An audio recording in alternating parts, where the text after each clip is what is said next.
12টি মাসের শ্রেষ্ঠতম মাস, 12 মাসের শ্রেষ্ঠতম মর্যাদাবান গুরুত্বপূর্ণ সম্মানী মাস, যেই মাস আল্লাহ পাক বান্দাকে দান করেছেন বান্দা আল্লাহর নিকটবর্তী হওয়ার জন্য, মকবুল হওয়ার জন্য, জান্নাতি হওয়ার জন্য। বান্দা যাতে নিজেকে পাপ মুক্ত করে আল্লাহ পাকের দরবারে নিষ্পাপ হয়ে হাজির হতে পারেন, সেই জন্য মাহে রমজান করিম দান করা হলো। জোরে বলুন সুবহানাল্লাহ। এই রমজান মাস, রমাদান শব্দটি প্রমাণ করে মাস কত গুরুত্বপূর্ণ। আমরা যদি রমজান শরীফের তাহকিক করি, বিশ্লেষণ করি, রমাদান শব্দের শাব্দিক অর্থ অনেক।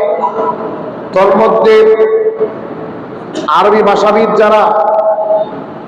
যারা আরবি ভাষায় দক্ষ মুহাক্কিক উলামায়ে কেরাম, বুনিয়াদুত তালিবিন কিতাবে হুজুর ওসমান তিনি ইরশাদ করেছেন, রমজান শরীফের এই রমজান মাসের নামকরণ করার পিছনে একটি কারণ হচ্ছে আল্লাহ পাকের অনেকগুলা গুণাবলী নাম আছে না নেই, সিফাতি নাম, গুণাবলী নাম।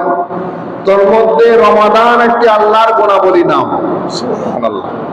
আল্লাহর গুণাবলী নাম সমূহের মধ্যে রমাদান একটি নাম। এই জন্য কোরআন শরীফের সূরা বাকারায় 185 নম্বর আয়াতে আল্লাহ পাক শাহরু রমাদান বলে, রমজান মাস বলে আল্লাহ নিজেই দাবি করেছেন এটা আমি আল্লাহর মাস। জোরে বলুন সুবহানাল্লাহ। আবার রমজান শব্দের একটি অর্থ হচ্ছে প্রচন্ড গরম, উত্তপ্ত রোদ, বেশি গরম। মুহাক্কিকরা বলেছেন এই রমজানকে রমজান এই জন্য নামকরণ করা হয়েছে, রমজান রোজা যখন ফরজ করা হয়েছিল তখন আরবের মধ্যে উত্তপ্ত গরম ছিল, ওই গরমের কারণে রমজানকে রমজান করে নাম রাখা হলো। যেটা বলুন সুবহানাল্লাহ। আবার রমজান শরীফের আরেকটা অর্থ হচ্ছে বর্ষাকালের বৃষ্টি। বর্ষাকালের বৃষ্টিকেও রমজান বলা হয়।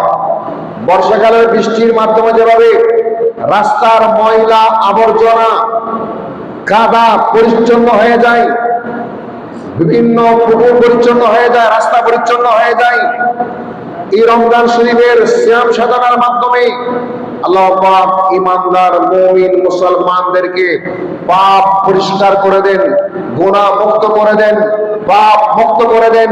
এই রমজান মাসের মাধ্যমে বান্দাকে আল্লাহ পাক পরিচ্ছন্ন করে দেন।